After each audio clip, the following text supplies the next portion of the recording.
जिस भी चीज़ को प्राकृतिक में बनाया है, जैसे पेड़ पौधा या फिर कोई फल हुआ, मांस हुआ, जो मतलब जिसको प्राकृतिक में जन्म दिया है उसको हम गीला कचरा करते हैं। तो गीला कचरा को कभी भी हरे डस्टबिन में डालना चाहिए। और एक होता है सूखा कचरा।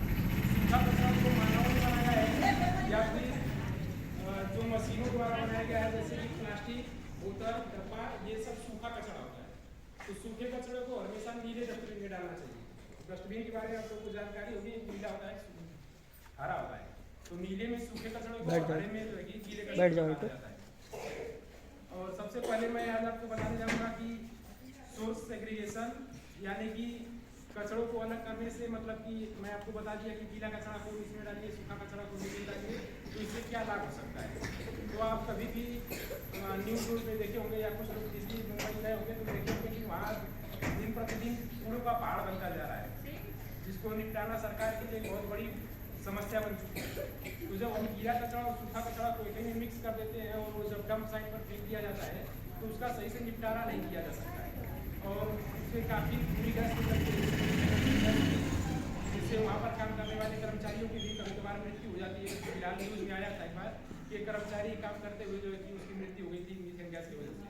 तो जब आप अलग अलग करते हैं तो वो गैस भी नहीं निकल पाती है, जिससे कि कर्मचारी काम करने वाले भी सही रहते हैं और कचरों का निपटारा सही से हो पाता है। और जो सूखा कचरा है उसको जो है कि कर्मचारियों द्वारा अलग अलग बांट कर जो है कि कबाड़ियों वालों को देकर उसका जो है कि रिसाइकल कर दिया जाता है। और यहाँ पर एक 3R सिद्धांत करके है, इसका हम जो है कि आर के बारे में जानेंगे। तो पहला इसका है रिड्यूस, रीयूज और रिसाइकल। तो रिड्यूस में ये है कि हमको किसी भी कचरे को सबसे पहले ये प्रयास करना है कि कम प्रयोग करें। जैसे कि अगर हमको बहुत जरूरी है तभी प्लास्टिक खरीदें, अन्यथा हम प्रयास करें कि जब भी बाजार में जाए तो अपना घर का झोला या फिर ऐसा चीज़ लेकर जाए कि हमें प्लास्टिक का कम से कम यूज़ करना पड़े।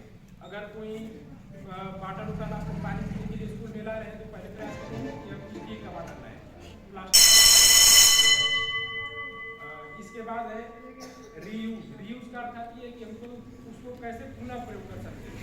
जैसे मान लीजिए कि घर पे पेप्सी का बाटल आया तो उसको फेंकने के बजाय सबसे पहले हम ये प्रयास करें कि इसको दोबारा यूज कर सकते हैं कि नहीं कर सकते हैं, या फिर फ्रिज में रखकर इसमें कई दिनों तक पानी पी सकते हैं, या फिर उसका कोई पेंटिंग बनाकर सजा सकते हैं ताकि हमको इसको फेंकना ना पड़े। और अगर बाई चांस फेंकना भी है तो उसको रिसाइकल हमको करना है, रोड पर इधर उधर ना फेंकें। प्लास्टिक के बोतल को आप जानते हैं कि रिसाइकल किया जा सकता है, उसको कबाड़ी वाले फेंकते हैं, कभी भी आप रोड पर उसको ना फेंकें।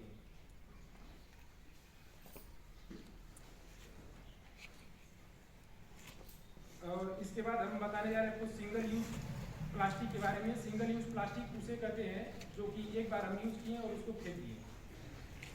कोई भी ऐसा प्लास्टिक जिसको एक बार यूज करते हैं उसे फेंक दिए, जैसे कि पानी पीने हुआ या फिर कोई बाटल उठा दे हुआ, तो इसको हमको ये प्रयास करना है कि जीवन में कम से कम यूज करें, इसको ज़्यादा यूज ना करें, क्योंकि वो आप एक बार यूज करके फेंकते हैं तो उसको धरती में सड़ने में तकरीबन 500 से 1000 साल लग जाते हैं और उससे बहुत ज़्यादा नुकसान भी होता है। गाय उसको खा लेती हैं तो उसको मर जाएगा।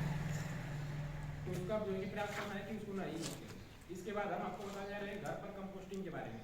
तो आपके बारे में घर में जो रसोइयों का कचरा है, जैसे सब्जियाँ मछलियाँ निकलती हैं, तो आप प्रयास करिए कि एक मटके ले लीजिए, कोई भी बाजार से बड़ा मटका हुआ या फिर कोई घर का बड़ा डब्बा है तो उसको ले लीजिए और घर का जो प्रतिदिन का हमारा सब्जी का कचरा निकल रहा है उसको उसमें डालते जाइए।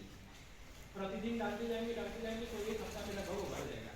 उसको ढककर रख दीजिए, तो 10-15 दिन या एक महीना में तकरीबन वो सड़ के पूर्ण रूप से कंपोस्ट का खाद बन जाता है। और उसको आप घर पे अगर कोई गमले में लगाए हैं पौधा होगा तो उसमें उसको डालिए, उसको यूज करिए। जो है कि मतलब इससे हमारा गीला कचरा सबसे पहला हमारा प्रयास करना है कि सोर्स पर ही खत्म हो जाए, उसको फेंकना नहीं चाहिए। और बाई चांस अगर उसको आपके पास ऐसा नहीं है तो उसको गाय किसी घर के अगल बगल गाय उनको भी खिला सकते हैं।